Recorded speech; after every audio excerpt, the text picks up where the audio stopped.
What is up, YouTube fam? I am back on the grind here in my garage, back at it again, and I pretty much got everything installed. Only thing I gotta do now is put like the bass tune, get the whole ECU set up so I can get the car started. So, man, we are almost here. So I have everything wired up. Right now I have the spark plugs installed, spark plug wires installed. I have all the grounds set. I have everything set up, y'all. I have the fuel pump primed. I have all the lines tightened up. I mean, we are there. Just a few little odds and ends that I got to do, but at least I can try to start it. I already cranked it over, and man, I got all the wires and everything set up to my battery. I don't have a battery right now, so I had to pull this out of my truck to try to get it started. But these are all the ECU wires, and this wire actually supplies power to the harness. But the regular CHEVELLE harness, and these two wires are for the actual ECU, a Holley ECU, and then these are the grounds. I have it. I have this power wire ran all the way to the starter. I have the ground wire attached to the side of the block. I put two grounds here that connect the block to the frame. I also put a ground here that connects the chassis or the body to the block, back of the block. And what else do I got going on, y'all? I got the fuel pump primed. I have a gauge set up. I think this is supposed to run at about 43 to 45 psi.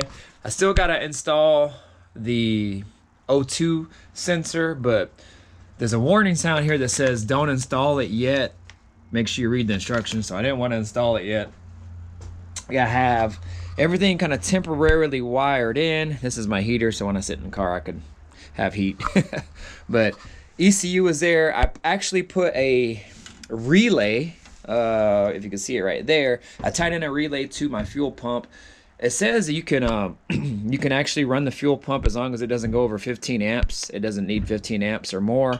But the fuel pump that I have says it runs at 10 amps, but I'm not quite sure. So it's always safe to kind of run a relay.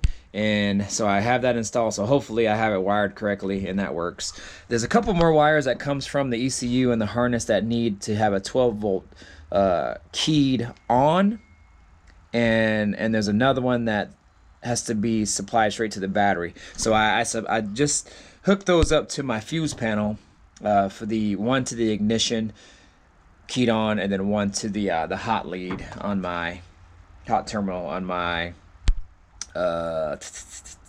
stock bulkhead there. So other than that, y'all, I think we are set. Pretty much everything you're gonna see here, just for the few minutes that I'm gonna do this with you guys, is the first time I'm kind of seeing it too. So like I said, I went through a couple different settings yesterday, but I'm probably gonna go redo them again just to make sure everything is set. I got the power plugged in now, so I leave it unplugged again so I can kind of save any type of power surge or anything like that when I'm hooking stuff up to the battery, and then I plug it in after. Everything should be good now. I had an issue with the monitor being on all the time, and I figured out that one of the wires that I had plugged into the fuse panel over there was on a hot lead, and so that made the monitor kick on and stay on instead of coming on when I turned the car on. So I think that should be good. So I haven't tested it yet, but I think when I turn the ignition, it should come on. So I'm just following these instructions here. You know, in bold it says don't attempt to start the vehicle until you're told to do so. So I'm gonna kind of go through this here. So I'm supposed to turn it on, ignition to the on. So this should pop up. First steps to create an initial calibration using the wizards located. Select wizards. So I'm going to select wizards. And it says select start GCF wizard. GCF wizard. The wizard process will guide you through each selection step. There will be a question at the top. Select the response. Da, da, da, da, da. All right, so it gives you these different options here. I'm not using the multi port fuel injection. I'm using the TBI. So I'm going to select that. Avenger, Terminator, or Terminator LSX. So here, Terminator LSX. That's what I want to do. Next, 24 or 58 reluctor wheel. So I believe I have the 24. So hit next. I'm not using a 4L60E or 4L80. So this also comes with transmission controls. I didn't select that, so or didn't buy that option. So because I'm running a Turbo 400. Select your engine size: 4.8, 5.3, 5.7, 6.0, 6.2. So 6.0 to 6.2. I don't know if you guys can see that. Select your cam, mild or stock. Mine's mild. GCF file detected. Upload GCF to the ECU. Okay. Oh, I'm back. I'm not sure what was up with the fuel pump, but I have like I said, I have all the wiring and stuff in here. So like it kept going and running and running, and it was like making me nervous. So I went and checked it out, and I just unplugged the relay so it stopped. And then I went into the tune here, and you can set your prime however long, and I guess by default it's already enabled, and it had it enabled at 100%, but it says you can run it anywhere between 75 and 100%. So I just knocked it down to 75 and hit save, and then I turned the key back on, and it primed, and then it stopped. So I don't know, maybe that's good. I don't know. So hopefully that's good. At least. So anyway, so the next steps here are to set the TPS. So it says the next step is to perform TPS auto set. This must be done with the vehicle ignition power on.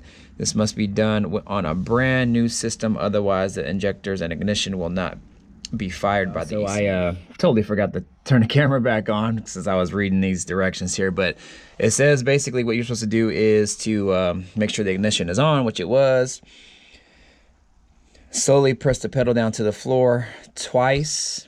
I did that, and then hit next, and then this is what it gave me here in the manual, and it says it right there. So I select done.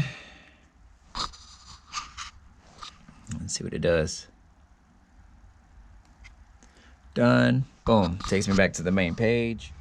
Oh man, we shall see.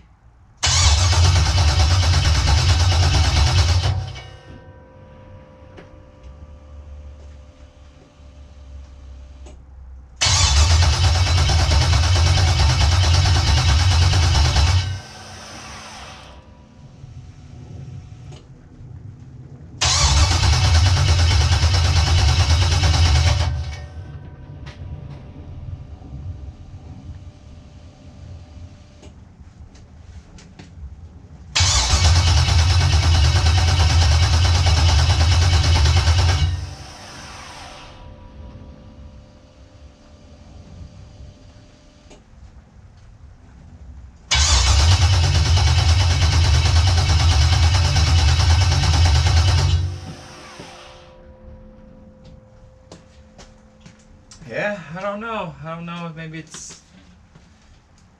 I'm not sure. Let me investigate this and kind of see what's going on.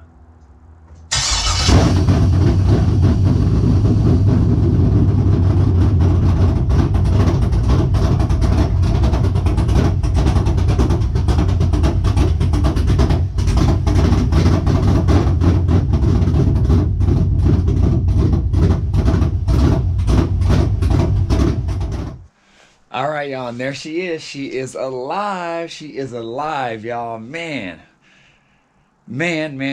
I just needed to take a step away from this thing because it was totally frustrating me, and I didn't know what was up and why it wasn't starting. I had a few different ideas and tried a few different things and tried some different coils and things like that. And then lo and behold, it was one simple $8 fix that I needed. And I will show you here in a moment, but let me flip this camera around so I can show you kind of what what all I went through to trying to get this thing started. But what did I do, man? I tried to change the coils. I thought maybe the coils were bad. And I know these are good, but I was like, oh, well, maybe they only work with certain coils. And so I put the original coils back on. Still didn't work. I put a little spark plug tester. There's a little tester you can buy from O'Reilly's that it's clear, but you can check if it has spark. So I did that, and it had no spark. And then I did a couple things, finally got it working, and then it had spark. So then I got that fixed.